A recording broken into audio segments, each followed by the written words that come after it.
Scentland, the land of scent.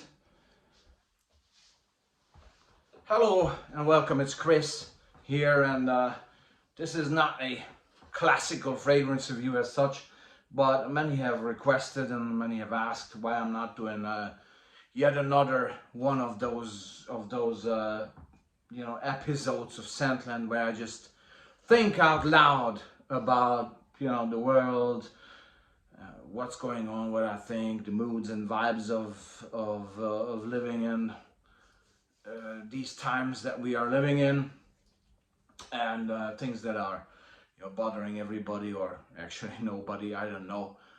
Things that are occupying my mind or whatever.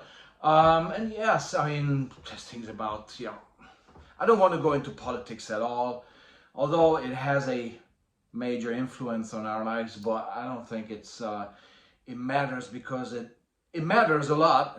I shouldn't say that it matters a lot actually, and I have my political views, but I wouldn't like to talk about it because then the whole conversation deteriorates into a direction that I don't want to deteriorate or go toward. It gets heated, it gets just unnecessary, because we can't have apart from giving our votes or working in politics, if some of you may, I don't. We don't have that much of an influence on actually what goes on, unless you are a very brave person and you take to the streets and you voice your opinion if you don't like something, okay, or if you want to stand up for something. Get up, stand up for your rights, for example, okay? But this forum here at Sandland is not about that, so I will leave politics out and behind, okay? And as the fragrance community, really, there's not much to say. I'd rather think, because in the past I've been invited to several programs, several online discussions, panels, and this type of weekly chit chats, okay. But I ain't no more, and it's okay, like, because I realize that Harvey Keitel says, I'm not bankable, okay. I'm not somebody that draws major attention, major subscription, or major interest, because what I do is so niche, and so it bothers only a very few of the vast majority of who actually is watching fragrance reviews in general. So some of the hosts, I think, came to realize that my presence is not going to necessarily boost the viewership and the donations or whatever, live chats and whatever that is, because again, I'm not bankable enough to achieve that goal of that particular online chat, or that discussion that there may be. And probably the topic of these discussions, or the topics of these discussions, is not something that I really have to say anything to, because I'm not involved, or I don't bother, or it's not down my alley or whatever. So that's why you don't see me on too many live online discussions, or I'm not being invited that much, because it's because of the reasons that I've just mentioned. Married life is treating me very well. I'm very happy with where I am privately in my life, and we have goals, we have plans, we have things to look forward to, build up, and that alone already is great, because when you're above 50, it's important that privately you gotta find some sort of balance, or you fall apart, or you stick to yourself alone, which is rather sad, I'd say, unless you're really a loner. But you gotta be happy. If you're happy alone, it's better. If you're not happy in a relationship, get out. But if you're happy with someone, try to work on that, and try to, always look forward, and just don't let every day creep into a relation and destroy it. Okay, that's the way that I see it. But it's my third marriage anyway, so I have a tremendous amount of experience piled up behind me. But also I have two kids. And to kind of show them a model, build them up as a private individual persons or people. Um, they all have their the ways of going, their characters, and they're building up their opinions, having their own view on many things, which is funny and funky, and which I adore, and which I do truly respect, because I think that both my wife and I, we treat kids um, the way they should be treated, uh, as a normal person, as a regular person. No, not don't tell them half truth and lies, and just to get by, and just to have them existing in their childish world, which we think is very childish. I think kids are very, very serious, can be very serious sometimes. They're very thoughtful, very insightful. They have their great unspoiled opinions and points of views, and we should not only respect that, we can also learn from that. Okay, and so it's important to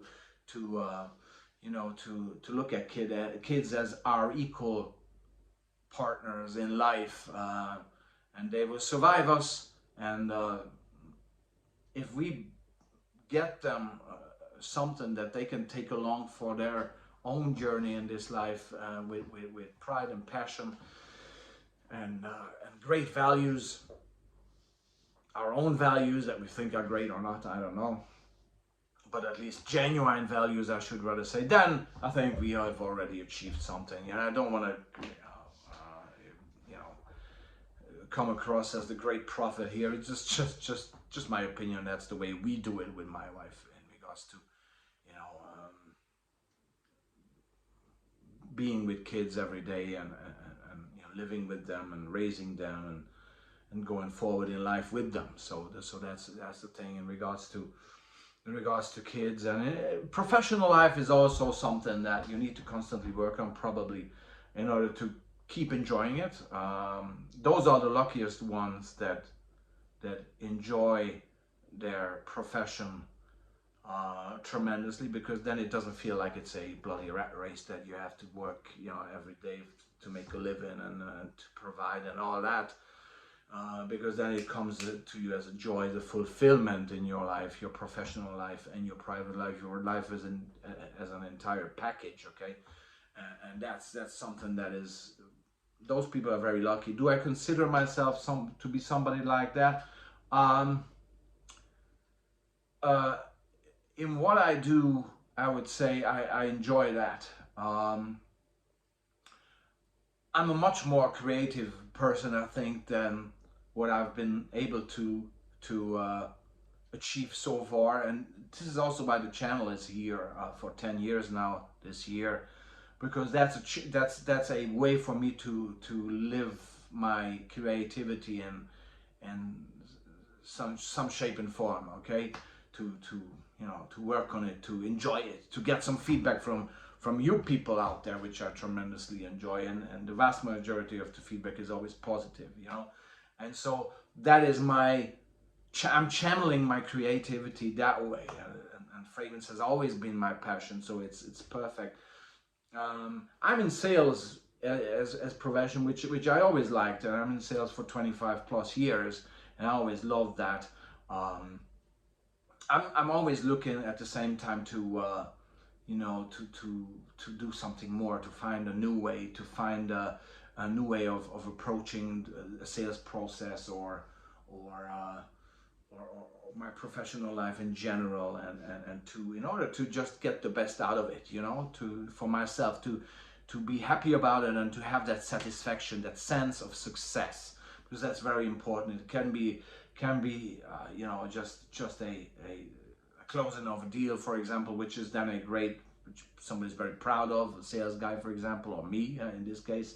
And it can have obviously monetary impacts as well, where you earn great money, and then you can enjoy that. So that type of success, and it should also fulfill, and that's my aim, to fulfill the creativity, the creative part of myself in this case. And so, yeah, that's what I'm looking at in my professional life, to always have that, to always maintain that and continue that and develop that into the right direction. It's not always easy, because these days, you meet so many morons along the way, and here comes the rant part of it, which most of you love. I mean, come on, like, in my profession, it's just the quality of people in general has deteriorated big time. That's true for my professional life. That's true for my private life as well. I mean, I lost a good few friends in the past 3-4 years. Maybe COVID had an impact on it, but I don't want to blame COVID for everything, okay? But it definitely is true that the last few years, even the last year, saw me, just break apart from people that I don't really feel that much connected to anymore. Well, that's my private thing. It has various reasons and that. But in my professional life, I can see folks communicating both in a personal manner and in a written way. It's just below any quality level. I mean, we are talking serious grammar mistakes, for example, from people who are like in their 20s, 30s, and they're not working in a coal mine. I actually love those people who actually go there in a coal mine or do hard physical work, because there at least you can see what they've done and what they achieve. These people sitting in the offices not being able to write a proper sentence properly without grammar mistakes at this point, and yet being at those positions and earning that type of money is ridiculous. But even if I switch on the bloody TV, which I'm trying to avoid, I'd rather read Jaws or a book about Lagerfeld or whatever, but if I do, the level of intelligence and the level of communication in general is extremely low. And you know how you can make the best comparison? You can now say, yeah, Chris, you're talking all over the place, and well, it's just do me a favor, okay? Just do me one favor. Look back at let's take a very representative level that probably we all seen at one stage or the other in our lives. U.S. Presidential election debates, okay? Do me a favor, check out the presidential debates between Ronald Reagan and Jimmy Carter, for example, or you can do a Nixon Kennedy if you want. Anything from the 60s, 70s, 80s. Check out their topics, how they came across, what the vocabularies were, what the manners were, how they argumented, and how they were thinking, and how they were putting their message forward onto the viewer or to the reporter. And then take this, watch it, and then compare it what's going on today. It's incomparable. It's the level is extremely low at this point, and it's not because of the candidates. And trust me, it's not. You can say, oh yeah, Biden is Sleepy Joe, or you can say, oh, bloody Trump, or whatever. It's not about those guys. It's not about those guys. It's about the level of the audience, because they talk exactly to their audiences, because that's where they're going to get their votes from. And you have to see that the level of society has gone down the drain.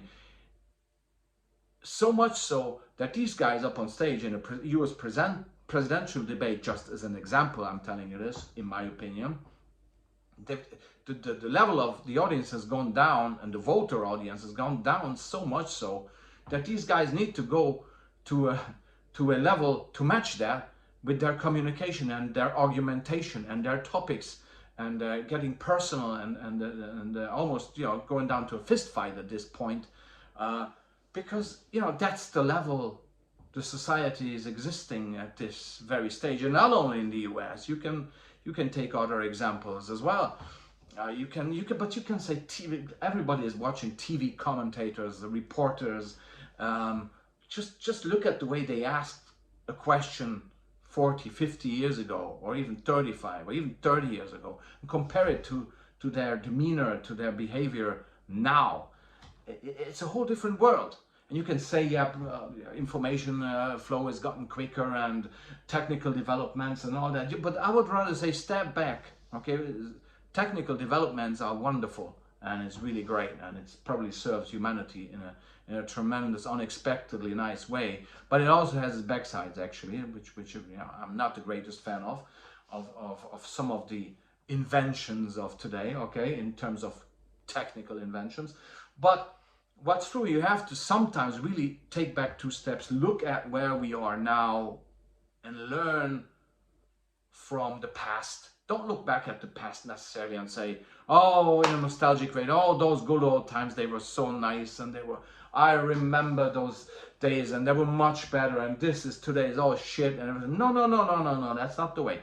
Why? Because we want to live now, and we will live in the future. We want to live in the future. We want to grant our children a great future. So don't get nostalgic over the past and lament that, oh, those great good old days, and they're gone, and now we've all gone down the drain. No, but have the ability to stop here and now, take a look what we have today, and compare and look back and try to draw conclusions of that.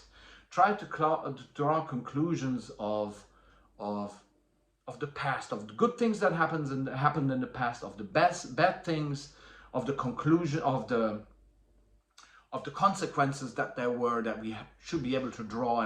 And many times you see that history just repeats itself because we don't do that.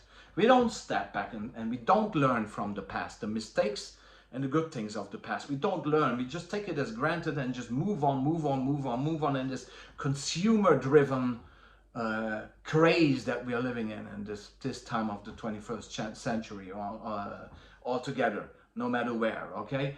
And all this great manipulation that we are subjected to, and all these difficult hurdles, financial problems, health problems, you know, gender problems, migration problems, everything blown out of proportion, and then you go to the if you have the opportunity to go, or you switch on the TV, which again is some sort of manipulation there. But anyway, if you see poorer parts of the world in some shape and form, you see that the people there are much more happy in some sense, okay? Because again, you know, we are missing, I think, in this modern rush consumer world, a lot of little things, little impressions, little moods, little vibes, gentleness, kindness, happiness, a smile, gets lost, and it makes people become, you know, fading away, and people become gray, and you know, it's just, you know, uninterested in their environment. This is why we like to go to Italy, for example, south of Italy, because no matter what happens, the people in Naples, for example, Forza Napoli, are always happy. You know, they're always kind of, it's always somehow it goes by, you know, somehow life goes ahead, and this is why we you know, fancy destinations like that. But I could name 1,000 places around the world.